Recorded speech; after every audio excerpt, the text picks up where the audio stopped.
Calendar की है हम दूसरी वीडियो बना रहे हैं। पिछली वीडियो में जितनी बातें हमने आपको बताई थी उस वीडियो के देखिए तभी ये आपको वीडियो समझ में आएगी। दूसरी वीडियो कैलेंडर की है। पिछली वीडियो से जो बातें बची हुई थी वो हम आपको इस वीडियो में बताएंगे। चलिए, हमने पिछली वीडियो में आपको एक कोड बताया था सामान्य वर्ष के लिए 144,025,036,146। इसको याद करने का तरीका और जो बातें थी मैंने आपको बताई थी। ये जनवरी का होता है, फरवरी, मार्च, अप्रैल, मई, जून, जुलाई, अगस्त, सितंबर, अक्टूबर, नवंबर और दिसंबर। 1440 ये जनवरी, फरवरी, मार्च इनके कोड हैं। एक उदाहरण हम देख लेते हैं यहाँ पर। यदि आपसे प्रश्न पूछा जाए कि 26 जनवरी 1949 को कौन सा दिन था, तो किस प्रकार इस कोड की सहायता से इसको सोल्व कर सकते हैं। देखिए, सबसे पहले हम ये देखेंगे कि जो सन है इसके जो अंतिम दो अंक हैं ये 4 से विभाजित होते हैं या नहीं होते। पूरा 4 दूनी 8 यानी कि 12 चौक 48 पूरा नहीं कटता। इसका मतलब है 1949 जो है लीप वर्ष नहीं है।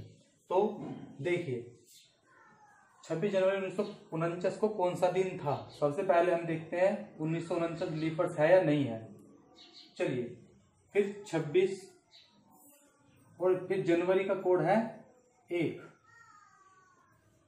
1949 में बाद के दो अंक हैं 49, उसके बाद 4 से 1900 कितनी बार पूरा कितनी बार जाता है, ये 12। ठीक है, इनको जोड़ दीजिए। 9 और 1 10, 6 16, 18, 8 1 4 2 6 7 8। जोड़ करके 7 से इसको भाग करते हैं। सप्ताह में 7 दिन होते हैं, इसलिए 7 दूनी 14, 4 इसका शेष बचता है। और मैंने आपको बताया था 01 अगर शेष बचता है तो दिन होगा रविवार, 02 बचता है तो सोमवार, 03 है तो मंगलवार, 04 है तो बुधवार, 05 है तो बृहस्पतिवार। इस प्रकार से मैंने आपको पिछली वीडियो में बताया था। तो 04 यानी कि शेष फल जो है हमारा 4 है। तो 26 जनवरी 1949 को कौन सा दिन होगा, बुधवार होगा। तो इस प्रकार से यदि एक डेट दी हो कि 26 जनवरी 1949 मतलब कुछ भी दिया हो, दिन दिया हो, तारीख दी हो, महीना दिया हो, तो किस प्रकार से हम सवाल ये सोल्व करते हैं। इस प्रकार यदि इससे आगे की बात देखिए आप, यदि वो देता हो दिन दिया हो और दूसरी डेट में दिन पूछता हो। एग्जाम्पल देखिए, यदि वो देता है कि 1 अप्रैल 1992 को बुधवार था, तो 15 अगस्त 1998 को कौन सा दिन होगा।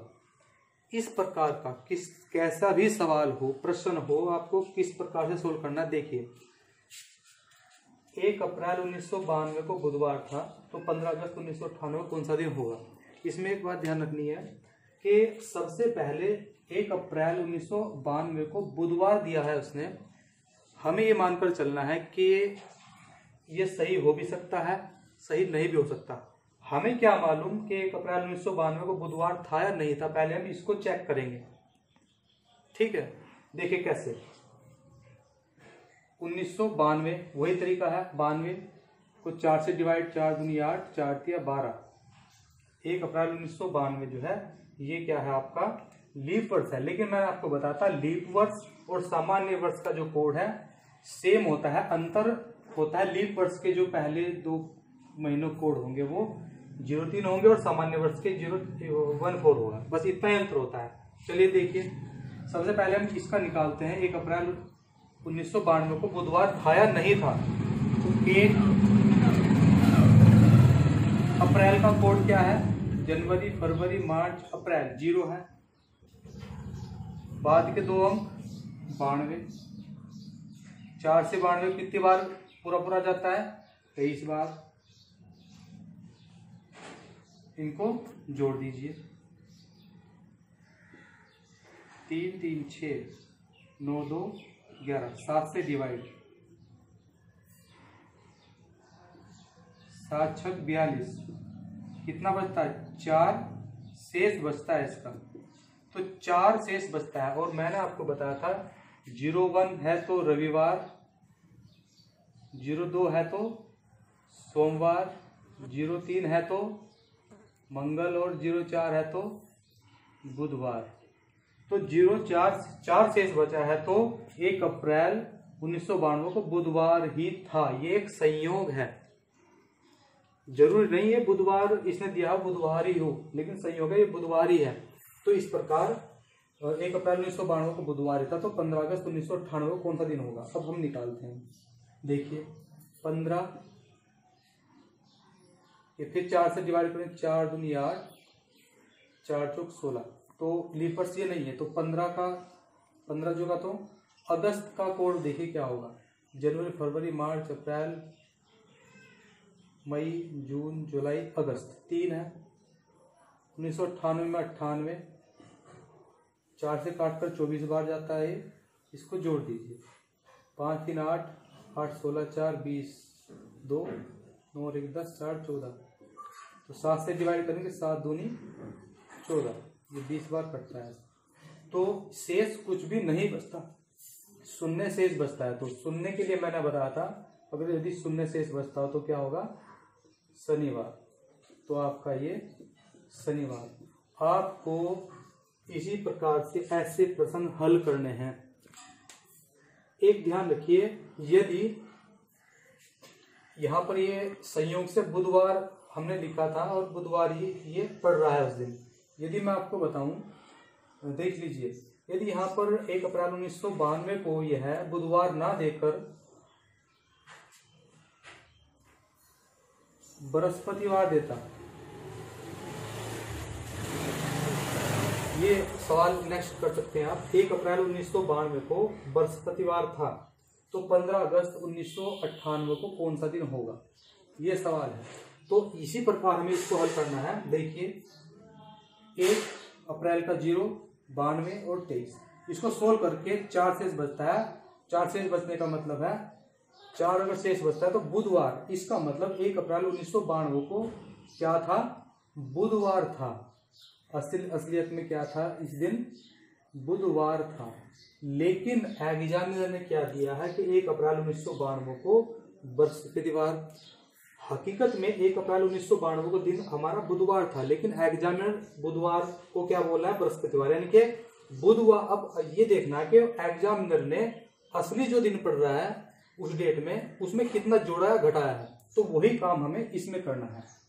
देखिए 1992 1 अप्रैल को बुधवार था, तो इसमें एग्जामिनर ने 1 जोड़ करके बृहस्पतिवार आता है, तो इसने असली दिन जो है पड़ रहा है उसमें 1 जोड़ दिया अगला दिन। तो इस प्रकार हमें 15 अगस्त 1998 को कौन सा दिन पड़ रहा है हमारा? देख लीजिए, शनिवार पड़ रहा है। लेकिन जैसे ही बुधवार पड़ रहा था ऐसे ही शनिवार पड़ रहा है, लेकिन उसने एग्जामिनर ने यहाँ पे किया है 1 जोड़ दिया और अगला दिन, तो इसलिए हम इसमें भी 1 जोड़ देंगे। तो 15 अगस्त 1998 को हमारा क्या होगा? रविवार। ये आपका आंसर होगा। जो चीज एग्जामिनर ने यहाँ पर अप्लाई की है वही हमको आगे अप्लाई करनी है। ठीक है, अब चलते हैं नेक्स्ट स्टेप। इसका नेक्स्ट स्टेप है आपका, अब हम देखते हैं कि एक सामान्य वर्ष में जितने महीने होते हैं, 12 महीने होते हैं, उन 12 महीनों में कितने महीनों का कैलेंडर एक समान होता है। अगले स्टेप में हम देखते हैं सामान्य वर्ष में, यानी कि एक वर्ष में 12 महीने होते हैं, 12 महीने के मैंने आपको कोड ये लिखवाए हैं। आप ये ध्यान रखिएगा, सप्ताह में 7 दिन होते हैं और इनमें 0 से लेकर 6 तक 7 अंक भी नहीं है। ये ध्यान रखिएगा, कोड को याद करने में ये भी आपकी सहायता करेगा कि 1 से 0 1 2 3 4 5 6 तक इसमें अंक हैं, 7 अंक नहीं है, क्योंकि सप्ताह में 7 दिन होते हैं, 7 से कम इसमें अंक हमने लिए हैं, ये कोड बनाया है। देखिए, एक वर्ष में 12 महीने होते हैं, 12 महीनों की मैंने एक कोड लिखवा दिया आपको। आप ये देखिए, जिस महीने का कोड समान होगा उस महीने का कैलेंडर भी एक समान होगा। यानी कि एक वर्ष में 12 महीने होते हैं, उन 12 महीनों में मैंने ये कोड लिखवाया आपको। इस कोड में जनवरी का कोड है 1 और यहां पर देख रहे हैं अक्टूबर का कोड भी है 1 है। जनवरी और अक्टूबर, सॉरी हाँ अक्टूबर और जनवरी का कोड 1 है, तो इसका मतलब जनवरी और अक्टूबर का कैलेंडर जो होगा वो समान होगा। समान का मतलब यदि 1 जनवरी को बुधवार था तो 1 अक्टूबर को बुधवार होगा, 15 जनवरी को सोमवार था तो 15 अक्टूबर को सोमवार ही होगा।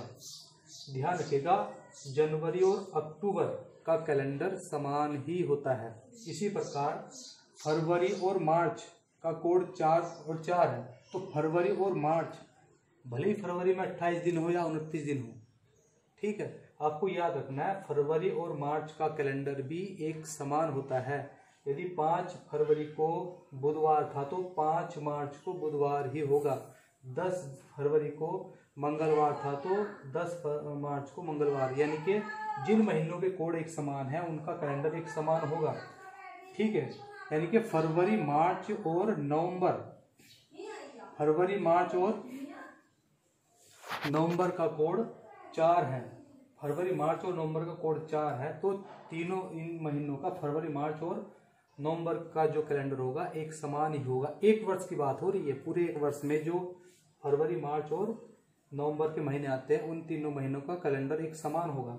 अब देखते हैं अप्रैल और जुलाई, अप्रैल और जुलाई का कोड समान है 00, तो इनका कैलेंडर समान होगा। अब बात आती है सितंबर और दिसंबर का कोड 6 और 6 है, तो इनका कैलेंडर भी एक समान होगा। अब पूरे 12 महीनों में मई और जून, ये 2 महीने ऐसे हैं, आपको मैं बताऊं इनकी विशेषता। मई और जून जो होगा इनका कैलेंडर पूरे वर्ष में रिपीट नहीं होगा। ध्यान रखिएगा, मई और जून 2 महीने ऐसे हैं, पूरे वर्ष, एक वर्ष में मई और जून के कैलेंडर रिपीट नहीं होगा। लेकिन अगले वर्ष जो जनवरी और फरवरी होगी, मई और जून का जो कैलेंडर होगा वो जनवरी और फरवरी का कैलेंडर भी होगा।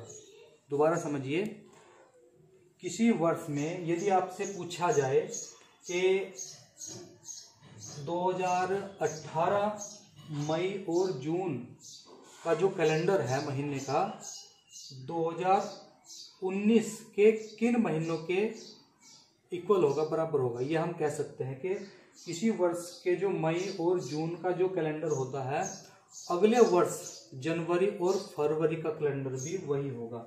यानी कि जनवरी का जो कैलेंडर होगा पिछले वर्ष मई का जो कैलेंडर था, और फरवरी का कैलेंडर जो होगा वो पिछले वर्ष के जून के कैलेंडर के बराबर होगा।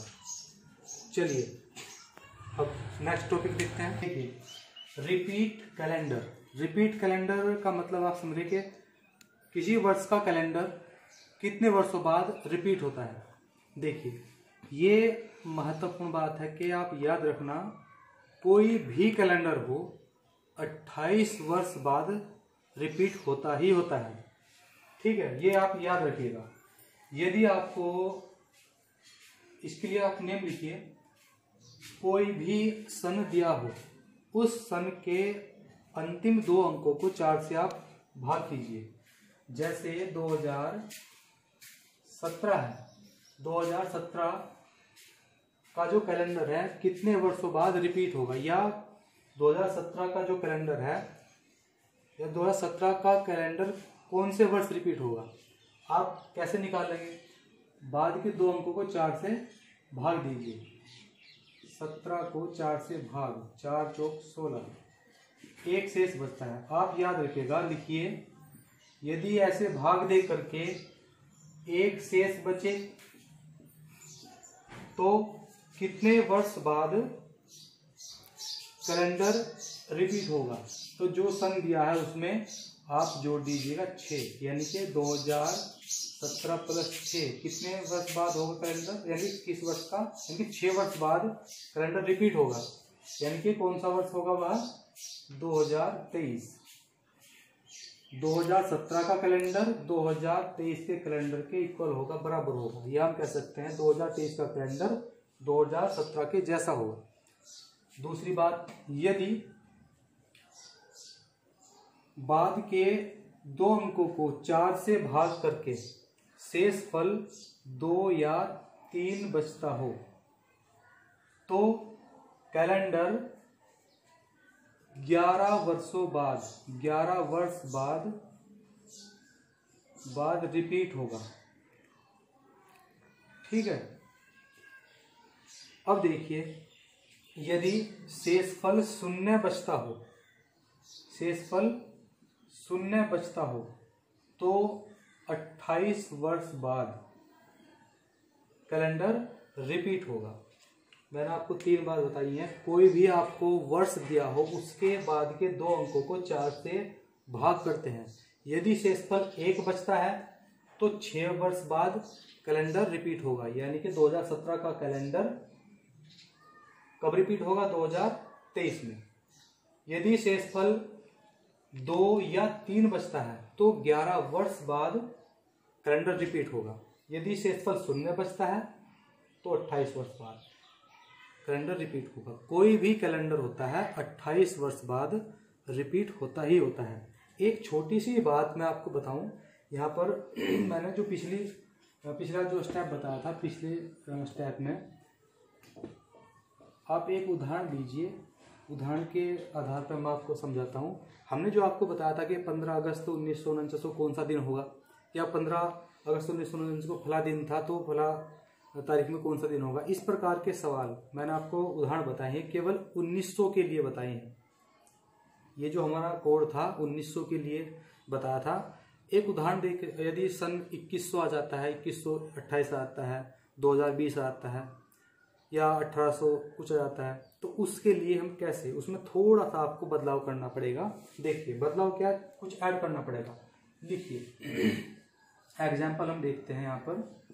यदि प्रश्न पूछा जाए 15 अगस्त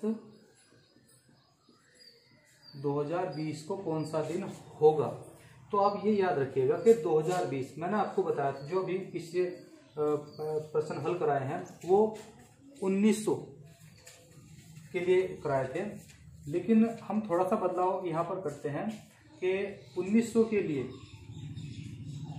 याद रखिएगा, हम 1900 को आधार मानकर चलते हैं। जो मैंने आपको कोड बताया था, 16 क्वेश्चन कराए थे जो, तो 1900, यदि आपके 2000 शताब्दी 2000 आता है तो इसमें आपको +6 ऐड करना है। यदि 2100 आता है तो +4 कर देना है, और 2200 आता है +2 कर देना है। अगर बैक मिले फिर 2300 आता है तो फिर 00, वही 00 चलता है। 2400 आता है 6, यानी कि 1900 से आगे चलते थे 6 4 2 0, 6 4 2 0। यदि पहला आता है 1800 शताब्दी होती तो इसमें +2, 1700 होती +4, और 1600 होती +2, और 1500 होती 0, यानी कि 0, फिर 2 4 6 2 4 6, पीछे में जाते तो 2 4 6 2 4 6 0, 2 4 6 0 2 4 6 0। लीजिए 1900 को हम आधार मान पे चल रहे हैं, अपने जो हमारा तरीका है। 1900 से आगे चलते हैं, 2000 के लिए 6, 2100 के लिए 4 2 फिर 0, यानी कि 1900 से आगे चलेंगे 6 4 2 0, 6 4 2 0, और 1900 से पहले चलेंगे 2 4 6 0 2 4 6 0। ये आधार मान पे चलना है। अब देखिए 15 अगस्त 2020 को कौन सा दिन होगा, 4 से 4 पंजे 20, पूरा पूरा इसका मतलब ये लीप वर्ष है। लेकिन मैंने आपको बताया लीप वर्ष हो या सामान्य वर्ष हो, उसमें अंतर पहले 2 अंकों का ही होता है। देखिए 15 अगस्त का कोड क्या है? 144 025 036 146, याद होना चाहिए कोड 15। फिर अगस्त का कोड जनवरी फरवरी मार्च अप्रैल मई जून जुलाई अगस्त 3 है। बाद के 2 अंक कितनी बार कटा? 5 बार। अब यहाँ पर ध्यान रखना है, ये मैंने आपको जो लिखवा है 2020 के लिए 6 ऐड करना है इसमें, शताब्दी 2 तो 6 इसमें और ऐड कर देना है।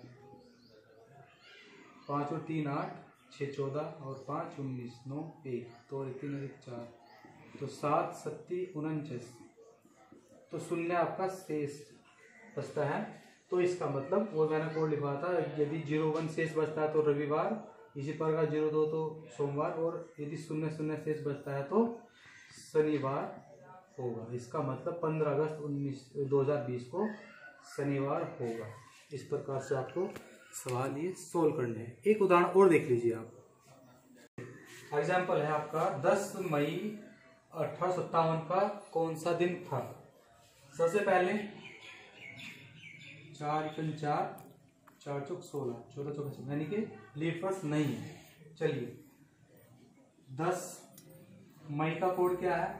जनवरी फरवरी मार्च अप्रैल मई 2 है। बाद के 2 अंक 4 से पूरा पूरा काट के बाद 14, 1857 है तो शताब्दी कौन सी है? ये 19वीं, मतलब 18, तो प्लस 2 करना पड़ेगा इसमें। 18 के लिए 1800 के लिए 2 जोड़िए, 7 2 9 + 3 13 1, हाँ 85 हो गया इसका योग। 7 से अपना डिवाइड, 7 दूनी 14, शेष बचता है 1, तो 1 शेष बचता हो तो क्या होगा? रविवार। ठीक है, देख लीजिएगा, मेन कॉन्सेप्ट क्लियर होना है। हो सकता है योग में गलती आ जाए, आप सही कर सकते हैं। अब नेक्स्ट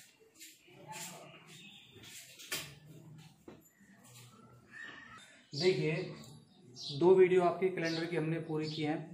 कुछ सवाल हैं जो अपने आप को विद्यार्थी मानते हैं हम कैलेंडर में निपुण हैं। निपुण कोई किसी चीज़ में नहीं होता, लेकिन फिर भी हमने एक प्रयास किया है आपको समझाने का, बताने का। बहुत सारी चीज़ें हैं जो बहुत छोटी छोटी चीज़ें, महत्वपूर्ण चीज़ें हैं, किस प्रकार के प्रश्न पूछे जाते हैं वो हम कैलेंडर की जो तीसरी वीडियो बनाएंगे उसमें आपको समझाएंगे और बताएंगे। तीनों वीडियो आप देखिएगा, समझिएगा, नोट्स बनाइएगा, तो आपके कैलेंडर बहुत अच्छी तरह से समझ में आएगा। यहाँ पर मैं आपको कुछ सवाल बता रहा हूँ, आप कमेंट करके आप इसका आंसर दे सकते हैं। देखिए 29 फरवरी 1996 दिन सोमवार को सन्नी का जन्म हुआ था, यानी कि सन्नी का जन्म सोमवार के दिन 29 फरवरी 1996 को हुआ था। तो आपको बताना है कि किस वर्ष सन्नी अपना जन्मदिन सोमवार को मनाएगा। पहला सवाल। दूसरा सवाल है 1980 गणतंत्र दिवस सोमवार को मनाया गया, यानी कि जो 1980 में गणतंत्र दिवस मनाया गया था वो सोमवार को मनाया गया था। तो आपको बताना है कि 1980 में ही स्वतंत्रता दिवस किस दिन मनाया जाएगा। ठीक है, इनके आप आंसर दीजिए और तीसरी वीडियो का हमारा इंतज़ार कीजिए। धन्यवाद।